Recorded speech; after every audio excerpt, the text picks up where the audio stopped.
We've seen now how interconnected we all are, that the choices we make affect not only our own health and well-being, but it affects the health and well-being of our communities, our families, and our province. And we're seeing that with the challenges that are faced in different parts of our province. The actions we take or choose not to take affect the children in our lives, affect our elders and seniors, our neighbors, our friends. And we know the numbers over this past weekend have been stable, but they are still very high. And that means that we've had, again, increasing impact on our hospitals and our critical care. With this in mind, I'd like to address the situation we are currently facing in BC's north. We have been closely monitoring the situation in the north, and my public health colleagues and I are very concerned with what we continue to see in many communities across the north. COVID-19 is spreading at a higher than average rate. People are becoming severely ill, even young people, mostly unvaccinated younger people, and hospitals are pushed to the limit across the north. This is directly related to the vaccination rates in the communities where people are living. Communities with lower rates of immunization have higher rates of spread. The illness and the risk for everybody goes up. To address this, we have already put in regional health orders and are actively working with the Northern Health, my colleagues, to determine what additional measures we may need to break the chains of transmission across many communities in the north. For everyone, and especially people in the northern BC communities, we need to get back to the basics, the things that we know prevent transmission of this virus that we transmit to the people we are closest to, our family, our friends, our loved ones, our communities. We need to determine if there's additional measures that we need to take as well, and we need to ensure we're using all of the layers of protection we have available. That means washing your hands regularly, staying home when you're unwell, wearing your mask, particularly when you're around other people who are more vulnerable and in indoor public spaces, keeping a safe distance from others, and also getting vaccinated. It is not too late to make a difference for your own health and to protect your healthcare system and your community. We are also looking at whether we need to use booster doses in certain communities as a way to manage some of the severe illness and the outbreaks that we are seeing. We know that private gatherings, ceremonies, funerals and celebrations are a source of transmission, and it's transmission not just within a community, but people going from community to community. So I also want to remind the organizers of these types of gatherings and faith leaders in particular to ensure that you are using the guidelines that we have in place to protect your congregations, that you're ensuring everybody wears a mask in the indoor spaces, that you are carefully considering how or if people are coming together with high risk in communities right now, and making sure that you can provide those virtual and online options that support people, particularly people who are more susceptible to severe illness or death from COVID-19. During this time of high risk, we need to go back to those basics, those things that helped prevent transmission in our communities. And what I'm asking people to do is not new, but we know it works. And those communities that are impacted now, we are seeing the effects of the stress on our healthcare system in the north, and that means people being transferred for critical care, and we know how stressful that is on families to not be able to be with their loved one when they're in serious condition. My healthcare colleagues across this province are also stretched, and we are tired. It's been a long 20 months, and I don't need to say that to people in British Columbia. It is so hard for us to see a preventable illness now affecting people across the province. And that is because we need to get vaccination rates up to protect people from having severe illness. A number of things that we are doing right now. Today, the Provincial Health Order, the Provincial Health Officer Order requiring COVID-19 immunization for all those working in long-term care and assisted living has come into effect. And a similar order will be in place for acute care and community care that will come into effect later this month, and that order will be posted later today. Together, these orders apply to healthcare workers in all settings and all workers in healthcare settings. It is very broad for the very reasons that we know that these are settings where transmission causes strain on the system if healthcare workers are infected, but also can mean transmission to those who are most vulnerable to severe illness. I want to thank all of the healthcare workers who, for your own reasons, may have delayed getting your vaccine, but have now taken this important step. It is not too late. Few know better than those working in long-term care and assisted living what the impact of COVID-19 has been on our seniors and elders, particularly those who live in long-term care. As our seniors advocate has highlighted, it is these people who have suffered the most, both from COVID itself, but also from the measures that we've had in place to try and protect people. And I am incredibly grateful that you are doing all you can to support them and keep them as safe as possible as we weather this next phase of the storm. It is also important to know that this is a measure that protects you as a healthcare worker and keeps you able to care for those who are more vulnerable. It protects our healthcare system, our families, and our communities. I recognize as well that our public health mandates have changed over time, and they will continue to do so as the pandemic evolves and changes. And just as we may increase or decrease public health measures to ensure our protections are in step with our risks, we also want to keep things as straightforward and as simple as possible. So recognizing that young people are now wearing masks from K to 12 in our school system, I'm adjusting our public mask mandate and requiring it for everyone 5 years of age and older to wear a mask in all indoor public spaces.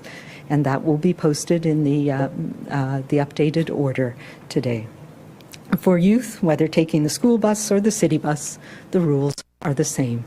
And I just want to say how impressed I am. I continue to be amazed at the adaptability and the resilience of children across this province, and many of them have told me that that they know how to wear a mask now, and that it's something that they do to keep themselves safe, to keep their families safe, and I just want to say thank you. We are also, as you may have heard, readying our province to be able to provide COVID-19 vaccines to youth 5 to 11 years of age as soon as the vaccines are approved for use by Health Canada. And we have heard that at least the preliminary data package has been submitted to Health Canada, and we may have that important vaccine available to us as early November. So we continue to talk with school communities, families, and parents to ensure the process will be as seamless as possible for everyone and make sure that our logistics are all in place so that we can provide this vaccine as soon as it's available. In the meantime, parents can now pre-register your children in the same way that we have registered ourselves or older children over the past year and a half. Notification of eligibility to book an appointment will be provided as soon as these vaccines are approved for use by Health Canada, and we have a sense of when they're going to be available to us in the province.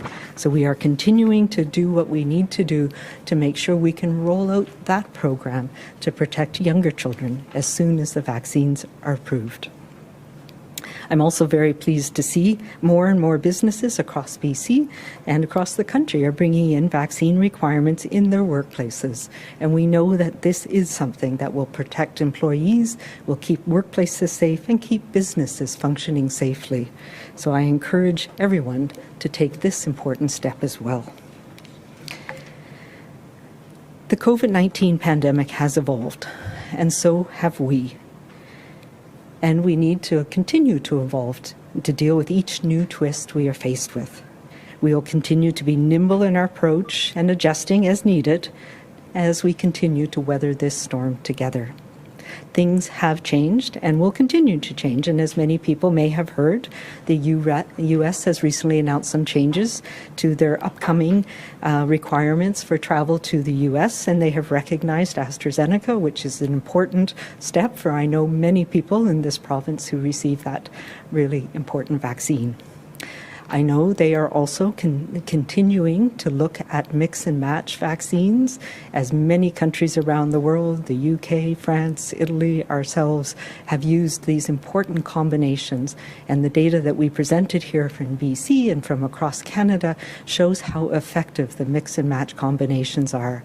And I know our colleagues in the US Centers for Disease Control are looking at those data as well, and we expect to hear more about this important issue, which I know affects a number of people in British Columbia as well in the near future.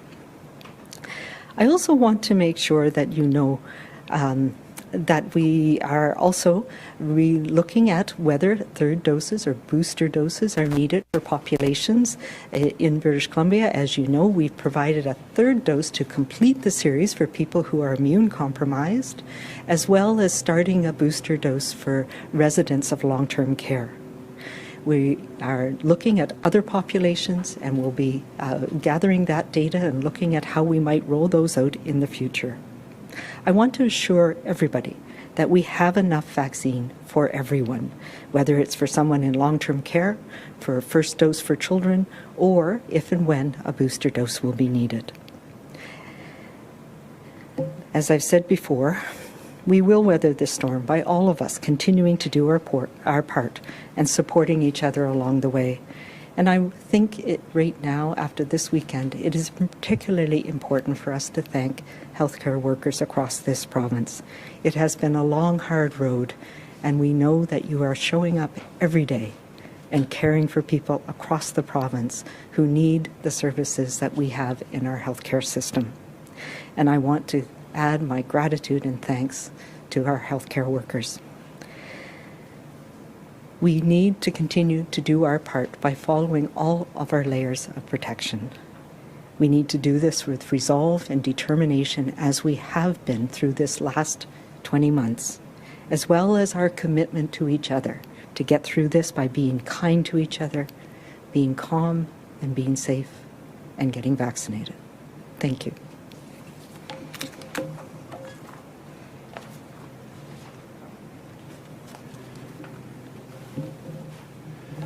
Thank you very much, Dr. Henry. I wanted to start today by speaking about the situation in the Northern Health Authority. And just to put it in context, over the course of the pandemic, different areas of the province have been affected by COVID-19 differently, and we have all supported one another.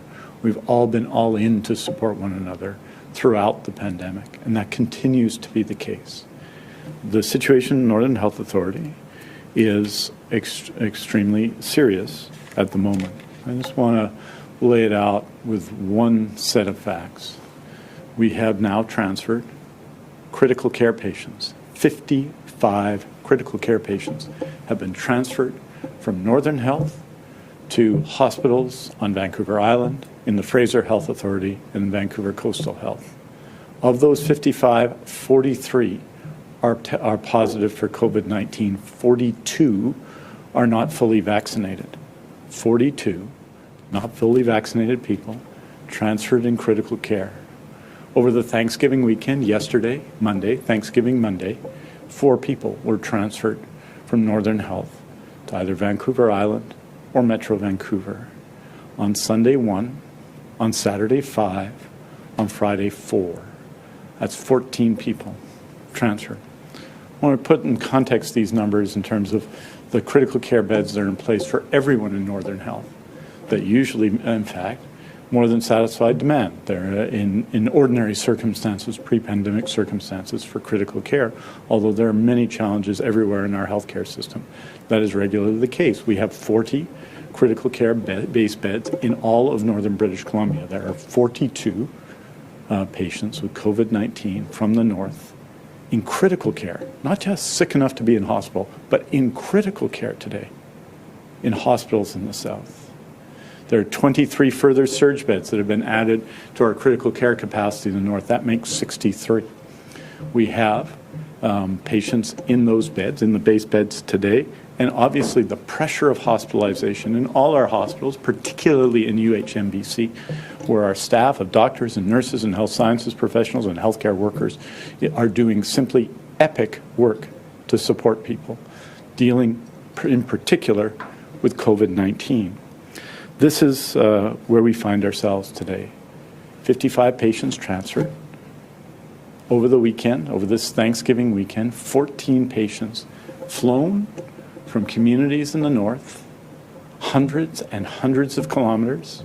It's about 800-900 kilometers by air as the crow flies from Dawson Creek to Victoria, for example, transferred this weekend. That's how they dealt with their Thanksgiving weekend. And I want to assure everyone in the north, we are all in to support them. On contact tracing, on support for healthcare workers, 55 transfers. We added 2 planes that we have worked with the private sector to add to our BCHS fleet over the weekend. We are all in to support them. But the people I want to speak to today are people who today are walking in communities in the north.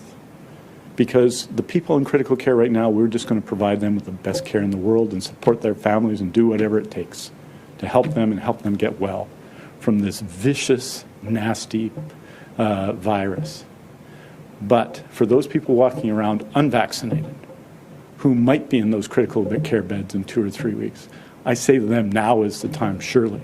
Now is the time to get vaccinated. With the whole healthcare system all in support, now is the time to get vaccinated. And I'm going to read off some of the clinics, some of the locations of the clinics across the north. And this is true, by the way, of everyone in BC who's unvaccinated and needs to get vaccinated right now. At the Lake Districts Hospital in Burns Lake, at the Chetwynd Primary Care Centre, the Tansy Friendship Centre, at the Chetwynd and District Rec Centre. There are different immunization clinics coming up. At the Dawson Creek Health Unit, at the Stikine Health Unit Centre for the Dease Lake area, at the Fort Nelson Health Unit, the Fort St. James Health Centre, the Fort St. John Health Unit, the Northern Lights College campus. There'll be vaccination clinics at Old Fort Road. In Fraser Lake, at the Fraser Lake Community Health Centre. In Grand Isle, at the Grand Isle Health Centre. At Ridge Memorial Hospital in the Hazelton area. At Coast Mountain College in Houston, at the Hudson Hope Health Centre, at the Kitimat General Hospital Multipurpose Room, at the Mackenzie District Hospital, in Macedon area at the Howard Phillips Hall, in McBride area at the McBride Health Centre, in Prince Georgian area at the Carriacicani Family Services and the CN Centre and the Prince George Conference Centre, in Prince Rupert, the Core Space, the Charles Hayes Secondary School, Prince Rupert Community Health Centre, in Quesnel at the Quesnel Senior Centre, in Smitherson area at Coast Mountain College Smithers Campus at the Healthy Living Centre, in Southside area at the Southside Health and Wellness, in Stewart at the Stewart Health Centre, in Terrace at Coast Mountain College at the Terrace Health Centre, in Tumbler Ridge at the Tumbler Ridge Medical Clinic, in Valemont at the Valemont Health Centre, in Vanderhoof at the Vanderhoof Health Unit, in the village on Haida Gwaii at the Haida Gwaii Hospital and Health Centre. I just want to say to everybody that we need to come together now and raise vaccination levels. You know, and I know, the vaccination levels are high across BC. 88.8% in our province, across our province, 82.6% fully vaccinated of all those over 12, which is impressive by any standard, but we simply need it to be higher. And I'm asking everybody to be part of this effort, to continue to be part of this effort, and to continue to support this effort. As Dr. Henry has said, the requirement for mandatory vaccination in long-term care and in assisted living comes into place today. And I just want to take you through some of the numbers with respect to that so that you have a sense of where we are and the preparations that have been made for this important and significant milestone, not just for workers, but to keep our long-term care homes safe. There are 546 long-term care and assisted living homes covered by the order. We have the data for 542. We're working with the other 4 care homes that we have. This reflects the data in 542 out of 546 care homes. We have 48,879 staff reporting in total in assisted living and long-term care. The number of people who received their first dose is 46,924, or 96%. The total of received second dose is 45,457, or 93%. The total remaining is 1,955. In assisted living, vaccination rates are slightly higher. It's 97% overall, 94% second dose. And so of the 7,789 staff reporting in assisted living, 7,555 have received their first dose, 7,322 their second dose, there are 234 remaining. In terms of long-term care across BC, there are 43,304 staff reported, 41,572 have received their first dose, 40,273 their second dose.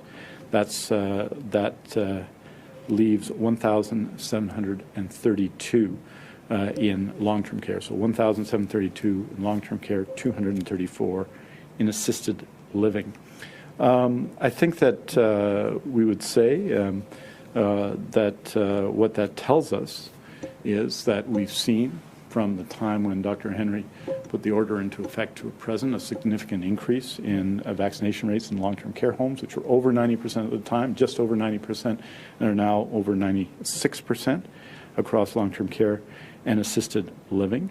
And we're going to continue to work with health authorities and care operators to make sure that all workers continue to have the support they need to get vaccinated. As a result of the change coming into effect, residents in the vast majority of care homes will have the same care as they do today, with the added confidence that everyone working in their care home is vaccinated against COVID-19. The province is working with health authorities and operators on a home-by-home basis to ensure that if workers do not make the decision to get vaccinated, contingency plans are in place to ensure residents continue to get the care they need. A lot of work has gone into this. And obviously, a significant portion of the remaining people who are not yet vaccinated or unvaccinated in the systems, a significant number of those are casuals and not scheduled to work these weeks, but adjustments have been made accordingly. If a long-term care or assisted living worker refuses to be vaccinated, they will be in breach of the Provincial Health Officer's Residential Care Preventative Measures Order, the Public Health Act, and employer policy. They will be subject to progressive discipline up to and including termination. The message remains: get vaccinated, protect yourself, protect your colleagues, and protect vulnerable seniors in long-term care. Long-term care workers who have received their first dose can, in certain circumstances, work pending full vaccination as long as they get their second dose within 35 days of their first dose and remain eligible to work. Additional measures, such as using PPE and rapid testing, will remain a requirement until they are fully vaccinated. With respect to contact tracing, I just want to report as to where we are. Since my last report, health authorities have hired an additional 43 individuals to support contact tracing, bringing it to 1,439 the number of contact tracers in place across the 5 regional health authorities and the Provincial Health Services Authority as of October 8th. That's 504 in Fraser Health, 198 in Interior Health, 159 in Northern Health, 198 in Vancouver Coastal Health, 129 in Vancouver Island Health, and 251 in the PHSA. There are plans to add dozens more across the province, and I'll continue to provide another update this week. In conclusion, I just want to thank, after this weekend of Thanksgiving in our province, all those healthcare workers who are working in the communities, our exceptional staff, and teams of paramedics and dispatchers, people who are in the air and on the ground in BC Emergency Health Services, our healthcare workers, our health sciences professionals, our nurses, our doctors, our folks in the community who are continuing to deal with 2 public health emergencies with courage and the dedication that we have come to expect from them. The fact that we've come to expect this doesn't make us any less grateful. It makes us more grateful. I want to express my gratitude to all of them. We are happy to take your questions.